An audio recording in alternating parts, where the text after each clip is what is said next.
அனைவருக்கும் காலை வணக்கங்க. நம்ம தோட்டத்தில் இன்றைக்கி மகிழ்ச்சி தர விஷயங்க நிறையா நடந்திருந்தது. பார்த்த உடனேயே காலையில் சந்தோஷங்க, அவ்வளோ ஒரு சந்தோஷம். வெயிட் பண்ணிக்கிட்டே இருந்தது, வெற்றி கொடுத்துடுச்சு. ஒரே செடியில் எத்தனை கத்திரி பிஞ்சுகள் பாருங்கள், கொத்து கொத்தாக கொடுத்துருக்காங்க. இந்த செடியில் மட்டும் இல்லைங்க, எல்லா செடியிலையுமே கத்திரி பிஞ்சுகள் பார்க்குறதுக்கே ரொம்ப ஆச்சரியமாக இருந்தது, சந்தோஷமாகவும் இருந்தது. ஏன்னா நம்ம வீட்டில் இந்த மாதிரி கொத்து கொத்தாக காய்க்கிறது ஒரு சில செடிகள் மட்டும்தான் காய்ச்சிருக்கோம். இன்றைக்கி பார்த்தா எல்லா செடியிலையும் கொத்து கொத்தாக பிஞ்சுகள் இருக்காங்க. இதெல்லாம் நம்ம ஏற்கனவே நம்ம வீட்டில் இருந்த செடிகள் தாங்க, புது செடி இல்லை, பழைய செடிகள் தான். ஆனால் ஒரு நல்ல ரிசல்ட்டு கொடுத்துருக்காங்க. ரொம்ப ரொம்ப சந்தோஷம் எனக்கு. 2 செடி காயே எவ்வளோ இருக்குது பாருங்கள். அடுத்து அப்படியே மற்ற செடிகளுக்கும் அப்படியே ஒரு பார்வை பார்க்கலாம் வாங்க. ஒவ்வொரு செடியிலையும் அவ்வளோ பிஞ்சுகள்ங்க. உண்மையிலேயே ரொம்ப சந்தோஷம். நான் மாடி தோட்டம் வச்சதில் இந்த தடவை கொடுத்த ரிசல்ட்டு எனக்கு ரொம்ப வெற்றி.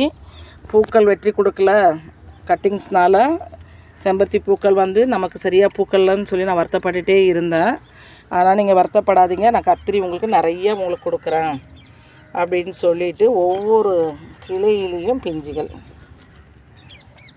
ரொம்ப சந்தோஷங்க எனக்கு. என்னடா மறுபடியும் சந்தோஷம்னு சொல்கிறேன்னு பார்க்காதீங்க. உண்மையிலே இந்த மாதிரி நான் என் தோட்டத்தில் பார்க்கல. அதனால் அந்த சந்தோஷத்தை என்னால் தாங்க முடியல. எல்லா செடியிலையும்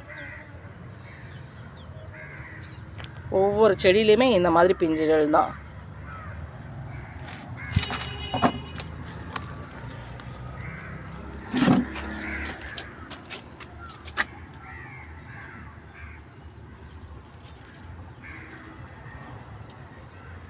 கொஞ்சம் மாவு பூச்சி வந்துட்டாங்க, பிஞ்சுகள் வரவும் அவங்களும் வந்துட்டாங்க.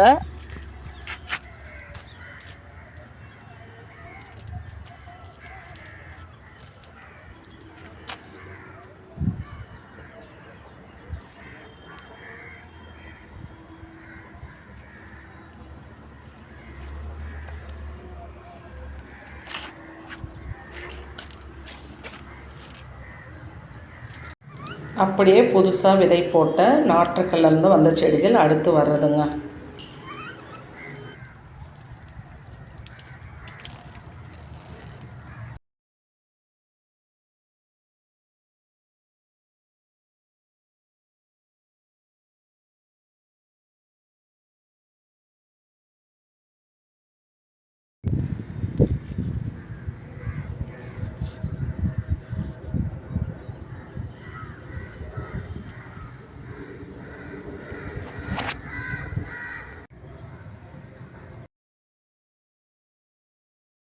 பிஞ்சுகள் பார்த்தோம். இப்போ புதுசாக வச்ச செடிகளுடைய பிஞ்சுகள்.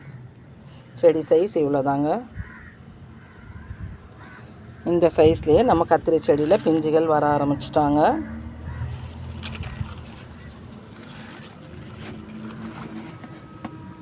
இந்த பிஞ்சுகள் வர்றதுக்கு முக்கிய காரணம் 2 விஷயந்தாங்க.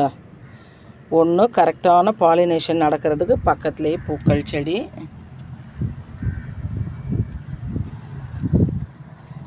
அப்படியே மருதாணி செடி.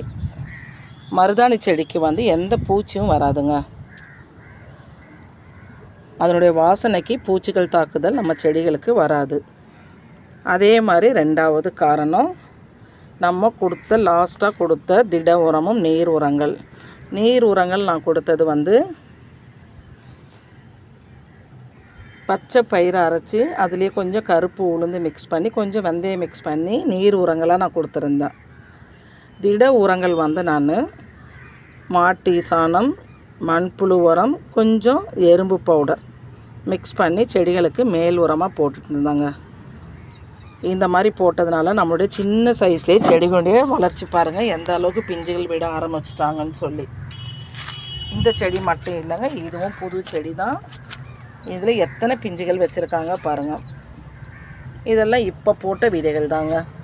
இதெல்லாம் பழைய செடி கிடையாது, இதெல்லாம் புது செடிகள். அடுத்து புது செடி இவ்வளோ சைஸ் தான். அதுலேயும் பாருங்கள் பிஞ்சு வந்துட்டாங்க. சைஸ் இவ்வளோ தான். இதெல்லாம் இப்போ விதை போட்டு வந்த செடிகள்லேருந்து பிஞ்சுகள்ங்க.